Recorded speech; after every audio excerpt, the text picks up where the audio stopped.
Hi, welcome back to the channel. I'm Colette Elizabeth, and I created this channel as a safe space with you in mind. Today, I want to talk about when life throws you a curveball. So, I'm going to talk about a few different things that we can do to get past these curveballs, to lean into the curveballs, and what have you. For our international audience, I'd like to explain where the term curveball comes from. Here in the United States, we have a pastime, many of you probably heard of it, called baseball. Baseball is where two teams play. The pitcher throws a ball, which is a baseball, towards a person who is, we call them at home plate. They have a bat and they take that bat and try to hit the ball that is thrown to them. Now, sometimes the pitcher will throw a curveball. So today's topic is about what we do when life has thrown us a curveball. Let's get into it. One of the things you want to do is to take a moment and breathe in, breathe out, just be still, just so that we can center ourselves and acknowledge or make ourselves aware and assess this new change, which the curveball represents a change in something different than what we expected. Another thing we can do is to surround ourselves with people who inspire us. There's so many inspirational people that have a word. You can read things that inspire you. I read the Bible. I also read a number of different inspirational authors, poetry. You might listen to an inspirational song, a song that just makes you feel really inspired. So just surround yourself with folks who inspire you, and be careful with people who may make you overthink or anxious. So limit those who you're around. And I'll talk about that a little bit in a few minutes. The other thing is to bloom. Bloom where you are planted. And what do I mean by that? Because you're like, Colette, this is a curveball. How am I going to bloom where I'm planted? I didn't plan to be here. And that's true, because that's what the curveball does, is we expected one thing, that boom, the curveball came. So there was a change, an unexpected change that we are now dealing with, hence the curveball analogy. So I'm looking down at my notes. So what you want to do is just enjoy the present. And the reason I say that is because if we focus on the future, and I mean focus too much on the future as we are trying to navigate this new change in our lives, we can become frustrated. And the point of blooming where you are planted is, listen, I didn't plan to be here. I planned to be planted over here, but I'm here. So bloom where we're planted. This is where we can just feel ourselves, understand ourselves, get to know ourselves. And as I am taping this video in September, it is self-awareness month. So we can take this opportunity to make some self-assessments. Think about some things we've always wanted to learn. We could develop some new skills and learn about what you enjoy. What makes you smile? What makes you happy? And you might say, Colette, how am I going to do this? I'm dealing with this new change. I am encouraging you to take some time to go deep. The next thing is to keep an open mind. Be curious about the change. I know you didn't plan it. I know I didn't plan it, but just be curious. Like a child, when we were little and we were going to a new place, I don't know about you, but when I was little and I knew we were going on a new trip, I was always excited about going on that new trip. And I know this is not something that we planned, but we can garner that childlike curiosity and just try to figure out and not try to determine anything at this point. You're going to ride the wave. I've heard people say that when they are swept away by a wave in the ocean, not to swim against the wave, swim with the wave, along with the wave, or float along with the wave as opposed to against it. I'm saying consider doing that while you are dealing with this curveball or this new change. Get to know yourself better. Be curious about, how can I get the most out of this change? What is it that I can learn about myself in this change? What strengths do I have? And you don't have to be formal about it, but just think about, what is it that I can leverage out of going through this change? What am I made of? And change will allow us, and sometimes make us, go inside of ourselves to discover strengths that we didn't even know we had, because we're trying to survive this change. We're trying to navigate this change. I remember in the 1990s, I was in the earthquake in the United States. There was a huge earthquake. It was called the Northridge quake. And I was in that quake.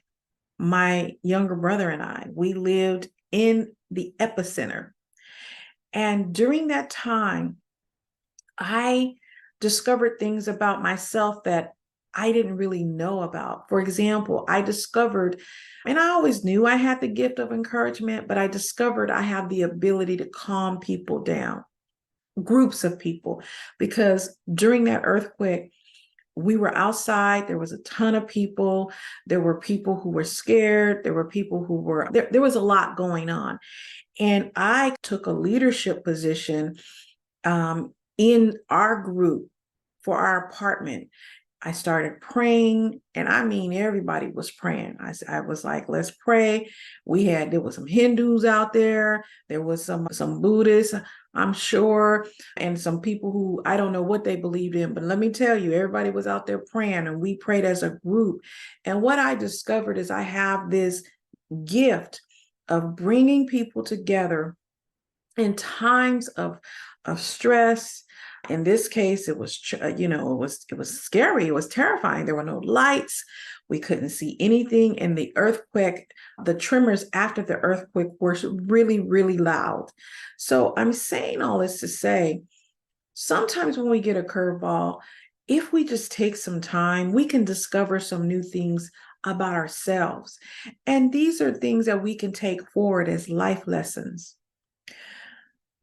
The other thing that we can do, and I'm just going to say it, sometimes, you know what? You want to cry, but you just got to laugh, right? You look at the situation and you go, how in the heck did I get here? And I get it. I get it, because let me tell you, I had some plans. I didn't even plan to be here. And when I say here, I had planned to do some traveling. I had planned to actually do some moving, some hopping around different countries.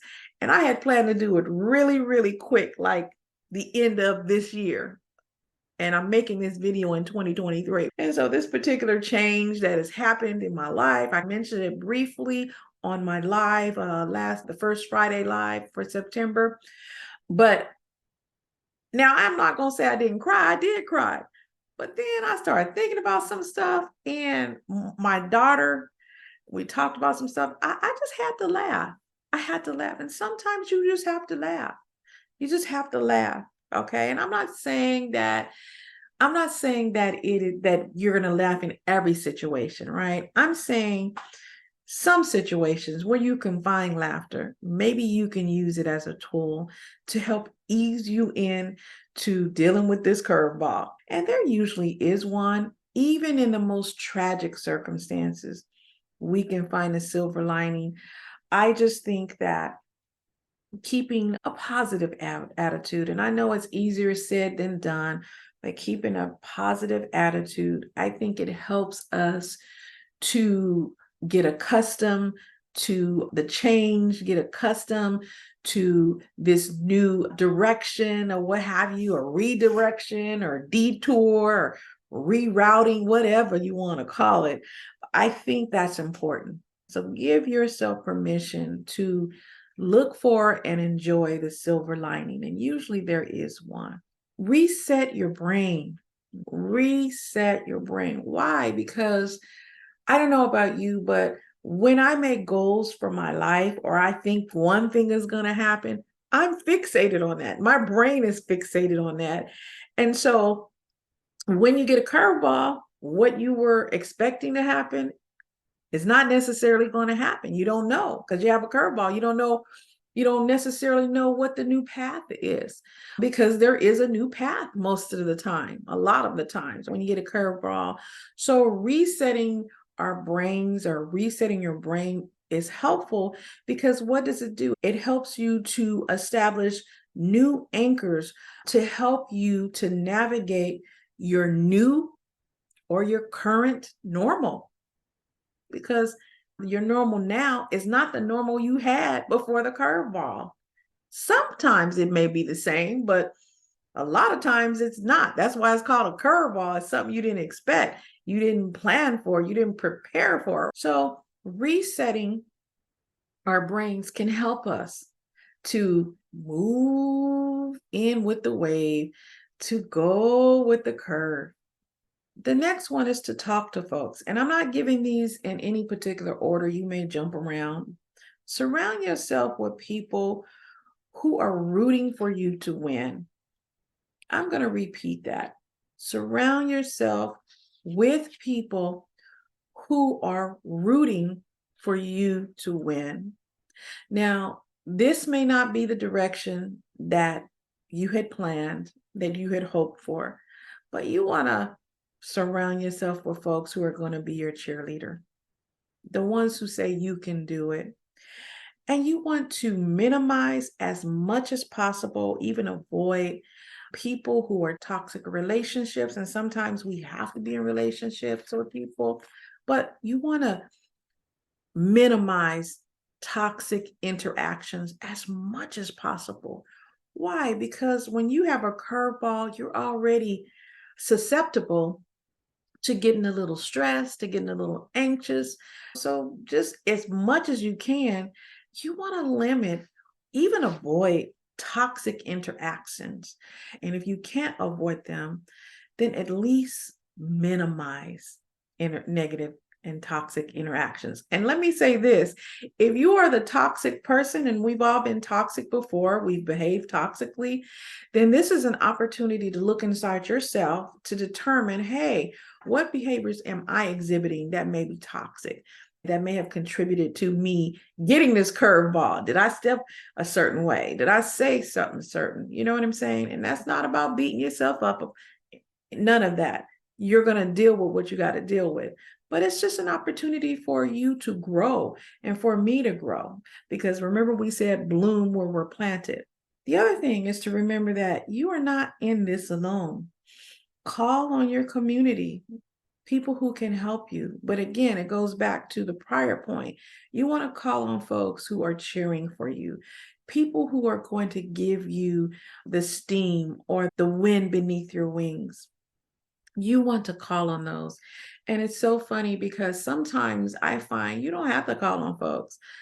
Folks will just come out of the woodwork who care about you and who love you, and they will offer to help you because they know it's hard. They know it's difficult. And I am very blessed to be in a situation to have people who are willing to help me with the curveballs that I've had over the years. I really appreciate it. The other thing I want to talk about, and I'm going to say it like this, curveballs, they can knock you down. In fact, a lot of times they knock the wind out of you and you're like, whew, what happened? That's why the first thing I said is take some time and breathe.